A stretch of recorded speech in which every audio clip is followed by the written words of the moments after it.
Hola, bienvenidos.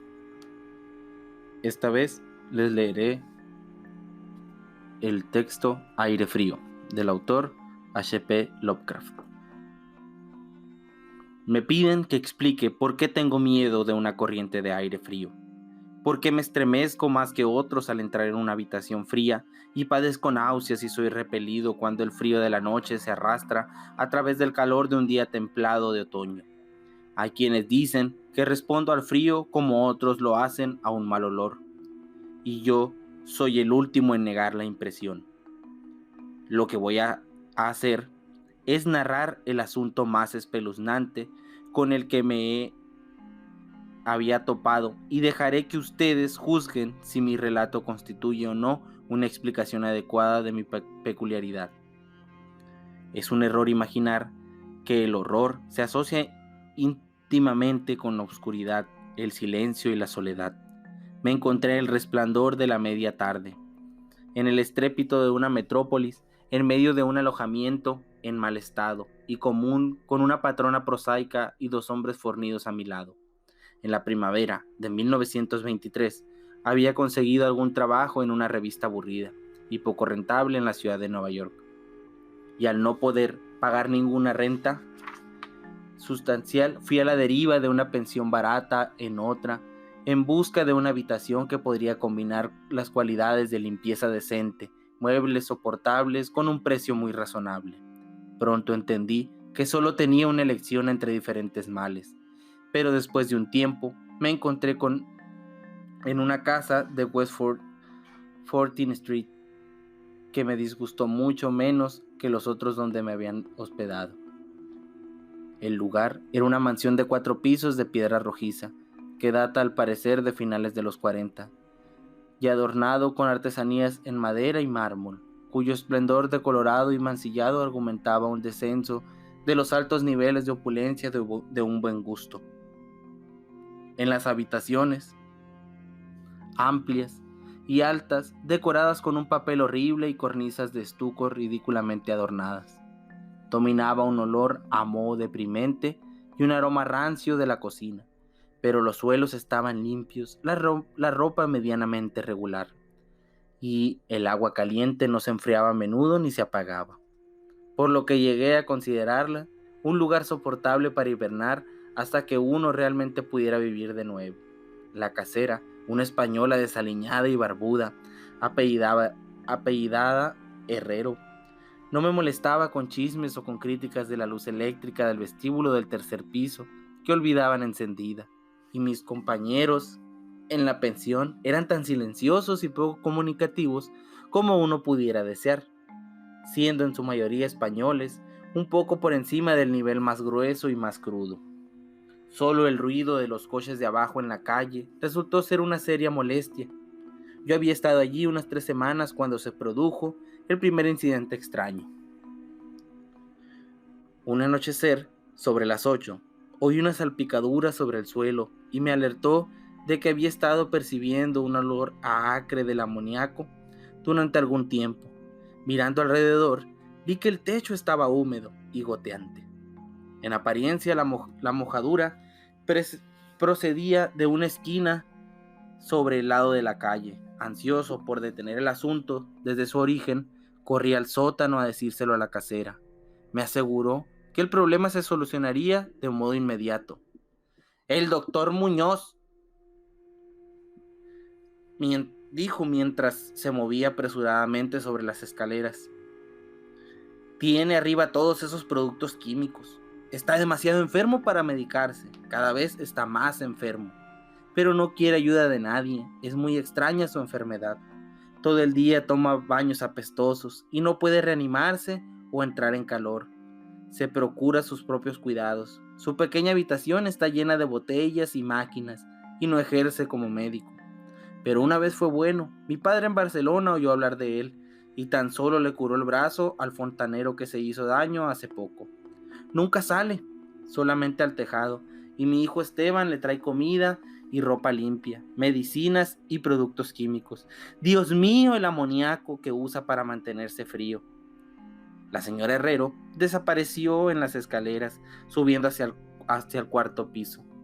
Yo volví a mi habitación. El amoníaco cesó de gotear. Mientras limpiaba lo que se había manchado y abría la ventana, oí los pesados pasos de la casera sobre mí. Nunca había oído al doctor Muñoz, excepto por ciertos sonidos como un mecanismo a gasolina, puesto que sus pasos eran silenciosos y suaves. Me pregunté por un momento cuál podría ser la extraña aflicción de este hombre, y si su obstinado rechazo a recibir ayuda no era el resultado de una excentricidad más bien infundada. Existe, reflexioné trivialmente, un infinito patetismo en la situación de las personas eminentes venidas a menos en este mundo. Nunca hubiera conocido al doctor Muñoz de no haber sido por el infarto que súbito me dio una mañana cuando escribía plácidamente en mi habitación. Los médicos me habían avisado del peligro de estos ataques y sabía que no había tiempo que perder. Así, recordando que la casera me había hablado sobre la ayuda que el enfermo le brindó al operario lesionado, me arrastré escaleras arriba. Llamé débilmente a la puerta encima de la mía. Golpecillos. Fue contestado en inglés correctamente por una voz inquisitiva a cierta distancia, preguntando mi nombre y profesión. Cuando dichas cosas fueron contestadas, vino y abrió contigua a la puerta a la que yo había llamado. Una ráfaga de aire frío me saludó, y sin embargo, el día era uno de los más calurosos del presente junio. Temblé mientras atravesaba el umbral, entrando en un gran aposento en el cual me sorprendió por la decoración de buen gusto, en ese nido de mugre y aspecto roído. Un sofá, cama, ahora cumpliendo su función diurna de sofá, y los muebles de caoba, fastuosas colgaduras, antiguos cuadros y librerías repletas revelaban el estudio de un gentilhombre más que un dormitorio de pensión. Ahora podía ver que el vestíbulo de la habitación sobre la mía, la pequeña habitación de botellas y máquinas que la señora Herrero había mencionado, era simplemente el laboratorio del doctor, y de esta manera su dormitorio parecía en la espaciosa habitación contigua, cuya cómoda alcoba y baño adyacente de buen tamaño le permitía camuflar el tocador y los evidentemente útiles aparatos. El doctor Muñoz, sin duda alguna, era un hombre de edad, cultura y distinción. La figura frente a mí era pequeña, pero exquisitamente proporcionada, y vestía un atavío formal de corte y hechura perfecto. Una cara larga, avesada, aunque sin expresión altiva. Estaba adornada por una pequeña barba gris, y unos anticuados espejuelos protegían sus ojos oscuros y penetrantes. Una nariz aguileña que daba un toque árabe a su fisonomía por parte celta. Un abundante y bien cortado cabello que anunciaba puntuales visitas al peluquero. Estaba airosamente dividido encima de la alta frente, y el retrato completo denotaba un golpe de inteligencia y linaje y crianza superior. A pesar de todo, tan pronto como vi al doctor Muñoz en esa ráfaga de aire frío, sentí una repugnancia que no se podía justificar con su aspecto. Únicamente su pálido semblante y frialdad de trato podían haber ofrecido una base física para generar en mi mente incluso esas cosas. Habrían sido excusables considerando la conocida invalidez del hombre. Podría también haber sido el frío singular que me alienaba. De tal modo, el frío era normal en un día tan caluroso, y lo anormal siempre despierta la aversión, desconfianza y miedo. Pero la repugnancia pronto se convirtió en admiración a causa de la insólita habilidad del médico, que de inmediato se manifestó. A pesar del frío y el estado tembloroso de sus manos pálidas, entendió claramente mis necesidades de una mirada. Las atendió con una destreza magistral, que al mismo tiempo que me reconfortaba con una voz fina, si bien un tanto cavernosa y hueca, que era el más amargo enemigo del alma, que había hundido su fortuna y perdido a todos sus amigos en una vida consagrada a extravagantes experimentos para su desconcierto y extirpación. Algo de fanático benevolente parecía residir en él, y divagaba apenas mientras sondeaba mi pecho y mezclaba un trago de drogas adecuadas que traía del pequeño laboratorio. Evidentemente, me encontraba en compañía de un hombre de buena cuna, una novedad excepcional en un ambiente tan sórdido, y se animaba en un inusual discurso, como si recuerdos de días mejores surgieran de él. Su voz, siendo extraña, era, al menos, apaciguadora, y no podía entender cómo respiraba a través de enrolladas frases locuentes. Buscaba distraer mis pensamientos de mi ataque, hablando de sus teorías y experimentos, y recuerdo su consuelo cuidadoso sobre mi corazón débil, insistiendo en que la voluntad y la sabiduría hacen fuertes a un órgano para vivir.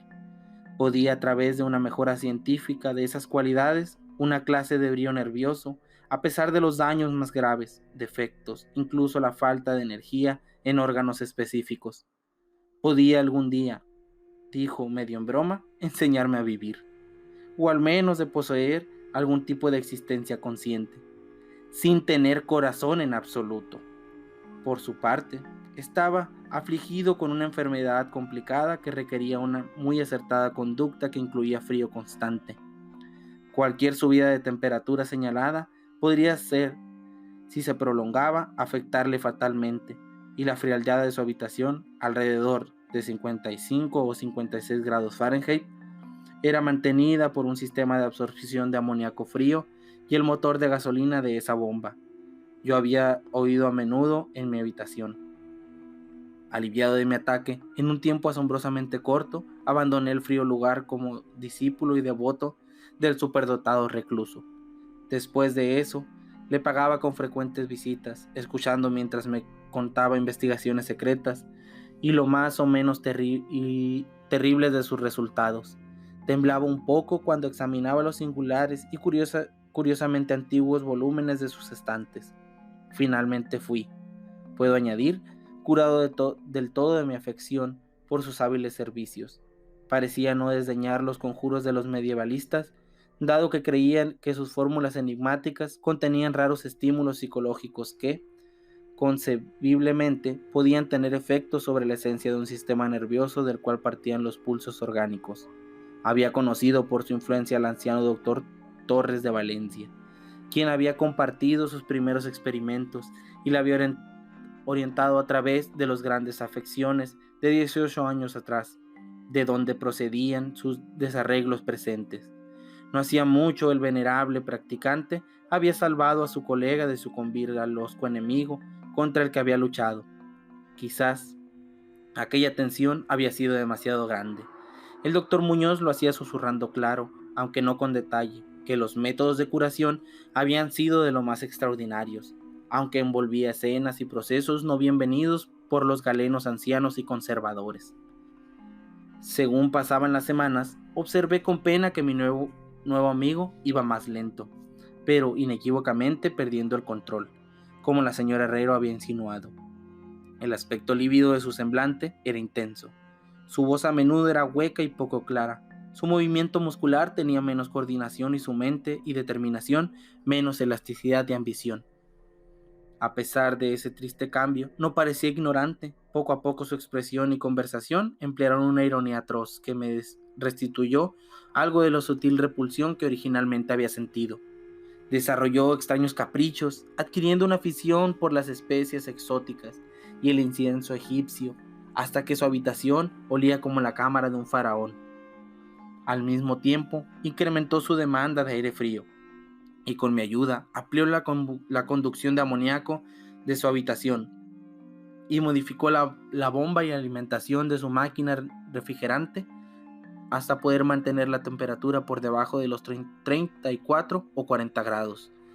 Y finalmente incluso en 28 grados. El baño y el laboratorio, por supuesto, eran los menos fríos, a fin de que el agua no se congelara, y en este proceso químico no lo podía impedir. El vecino de al lado se quejaba del aire gélido de la puerta contigua, así que le ayudé a acondicionar unas pesadas cortinas para obviar el problema. Una especie de creciente temor de forma estrafalaria y mórbida parecía poseerlo. Hablaba con insistencia de la muerte, pero reía huecamente cuando cosas tales como el entierro o un funeral eran sugeridas con gentileza. Con todo, llegaba a ser un compañero desconcertante e incluso atroz. A pesar de eso, en mi agradecimiento por su curación, no podía abandonarle a los extraños que le rodeaban. Me aseguraba de quitar el polvo a su habitación y atender sus necesidades diarias, embutido en un abrigo amplio que me compré especialmente para tal fin. Asimismo, hice muchas de sus compras y me quedé boquiabierto de confusión ante algunos de los productos químicos que pidió de farmacéuticos y casas suministradoras de laboratorios. Una creciente e inexplicable atmósfera de pánico parecía elevarse alrededor de su apartamento. La casa entera, como había dicho, tenía un olor a rancio, pero el aroma en su habitación era peor. A pesar de las especies y el incienso y los acres productos químicos de los baños, ahora incesantes, que él insistía en tomar sin ayuda, percibí que debía estar relacionado con su dolencia, y me estremecía cuando reflexioné sobre que la dolencia podría ser. La señora Herrero se apartaba cuando se encontraba con él, me lo dejaba sin reservas a mí. Incluso no autorizó que su hijo Esteban continuara haciendo los recados para él. Cuando sugería a otros médicos, el paciente se encolerizaba de tal manera que parecía no atreverse a alcanzar. Evidentemente, temía los efectos físicos de una emoción violenta, aun cuando su determinación y fuerza motriz aumentaba más que decrecía, y rehusaba ser confinado en su cama. La dejadez de los primeros días de su enfermedad dio paso a un brioso retorno a su objetivo, así que pareció arrojar un reto al demonio de la muerte, como si le agarrara a un antiguo enemigo. El hábito del almuerzo, curiosamente, siempre de etiqueta, lo abandonó virtualmente, y solo un poder mental parecía preservarlo de un derrumbamiento total. Adquirió el hábito de escribir largos documentos de peculiar naturaleza, los cuales sellaba y rellenaba cuidadosamente con requerimientos que, después de su muerte, transmitió a ciertas personas que nombró, en su mayor parte con origen en las Indias Orientales, incluyendo a un celebrado médico francés que en estos momentos supongo muerto, y sobre el cual se había murmurado las cosas más inconcebibles. Por casualidad, quemé todos esos escritos sin entregar y cerrados. Su aspecto y voz llegaron a ser absolutamente aterradoras, y su presencia apenas soportable. Un día de septiembre, con un solo vistazo, indujo un ataque epiléptico a un hombre que había venido a reparar la lámpara eléctrica del escritorio. Un ataque para el cual recetó eficazmente mientras se mantenía oculto a la vista. Ese hombre, por extraño que parezca, había pasado por los horrores de la Gran Guerra sin haber sufrido ningún temor. Después, a mediados de octubre, el horror de los horrores llegó con pasmosa brusquedad. Una noche sobre las 11, la bomba de la máquina refrigerante se rompió, así que durante 3 horas fue imposible la aplicación refrigerante del amoníaco. El doctor Muñoz me avisó aporreando el suelo. Yo trabajé desesperadamente para reparar el daño, mientras mi patrón maldecía en tono inánime, rechinando cavernosamente más allá de cualquier descripción. Mis esfuerzos de simple aficionado, no obstante, confirmaron el daño, y cuando hube traído un mecánico de garaje nocturno cercano, nos enteramos de que nada se podría hacer hasta la mañana siguiente, cuando se obtuviera un nuevo pistón. El moribundo ermitaño estaba furioso, alarmado, con el cuerpo hinchado hasta proporciones grotescas. Parecía que se iba a hacer pedazos lo que quedaba de su endeble constitución, y de vez en cuando un espasmo le causaba chasquidos en las manos, de las manos a los ojos, y corría al baño, buscaba a tientas el camino con la cara vendada, ajustada, y nunca vi sus ojos de nuevo. La frialdad del aposento era ahora sensiblemente menor, y sobre las 5 de la mañana el doctor se retiró del baño, no sin antes ordenarme mantenerlo surtido de todo el hielo que consiguiera, de las tiendas nocturnas y cafeterías. Cuando volvía de mis viajes, a veces desalentadores, situaba mi botín ante la puerta del baño. Dentro podía oír un chapoteo inquieto, y una espesa voz croaba la orden de más, más. Lentamente rompió un caluroso día, y las tiendas abrieron una a una. Pedí a Esteban que me ayudara a traer hielo mientras yo conseguía el pistón de la bomba, o conseguía el pistón mientras yo continuaba con el hielo. pero aleccionado por su madre, se negó totalmente. Finalmente, contraté a un desasiado vagabundo que encontré en la esquina para cuidar al enfermo, abasteciéndole de hielo de una pequeña tienda donde le presenté, y me empleé diligentemente en la tarea de encontrar el pistón para la bomba y contratar a un operario competente para instalarlo.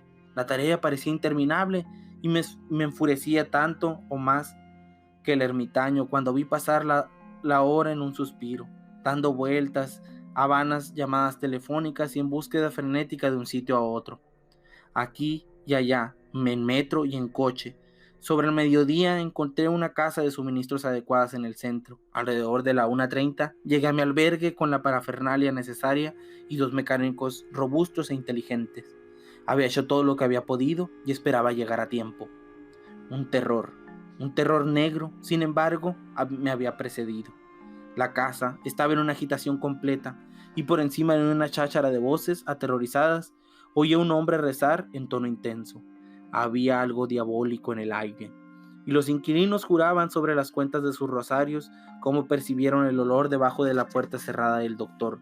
El vago que había contratado parece se había escapado chillando y enloquecido no mucho después de su segunda entrega de hielo, quizás como resultado de su excesiva curiosidad.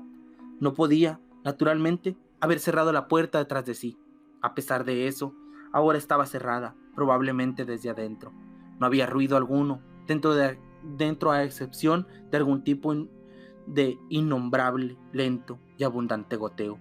En pocas palabras, logré comunicarme con la señora Herrero, y el trabajador, a pesar de que el temor corroía mi alma, aconsejé romper la puerta. Pero la casera encontró una forma de dar la vuelta a la llave desde afuera con algún trozo de alambre. Antes ya habíamos abierto las puertas de todas las habitaciones de ese pasillo, abrimos todas las ventanas al máximo. Ahora, con las narices protegidas por pañuelos, invadimos temerosamente la odiada habitación del sur que resplandecía con el caluroso sol de la primera hora de la tarde.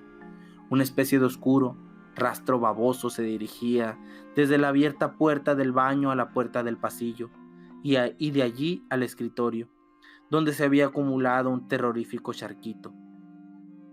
Algo había garabateado allí a lápiz con mano terrible y cegata, sobre un trozo de papel embadurnado como si fuera con garras, que hubiera trazado las últimas palabras apresuradas.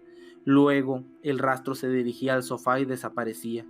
Lo que estaba o había estado sobre el sofá era algo que no me atrevo a decir, pero lo que temblorosamente me desconcertó estaba sobre el papel pegajoso y manchado antes de sacar una cerilla y reducirlo a cenizas. Lo que me produjo tanto terror, a mí, a la patrona y a los 2 mecánicos que huyeron frenéticamente de ese lugar infernal a la comisaría de policía más cercana. Las palabras nauseabundas parecían casi increíbles en el soleado día, con el traqueteo de coches y camiones ascendiendo clamorosamente por la abarrotada 14th Street. No obstante, confieso que en ese momento las creía. Tanto las creo que, honestamente, ahora no lo sé. Hay cosas acerca de las cuales es mejor no especular. Y todo lo que puedo decir es que odio el olor del amoníaco y que aumenta mi desfallecimiento frente a una extraordinaria corriente de aire frío. Y al final, ya está aquí, decía el repugnante garabato. No hay más hielo. El hombre echó un vistazo y salió corriendo. Más calor cada minuto, y los tejidos no pueden durar. Imagino que saben lo que dije sobre la voluntad y los nervios, y lo de conservar el cuerpo después de que los órganos dejaran de funcionar. Era una buena teoría, pero no podría mantenerla por tiempo indefinido. Había un deterioro gradual que no había previsto. El doctor Torres lo sabía, pero la conmoción lo mató. No pudo soportar lo que tenía que hacer. Debía que meterme en un lugar extraño y oscuro, cuando prestara atención a mi carta, y consiguió mantenerme vivo. Pero los órganos no volvieron a funcionar de nuevo. Tenía que haberse hecho a mi manera, conservación artificial, pues como se pudo ver, fallecí hace 18 años.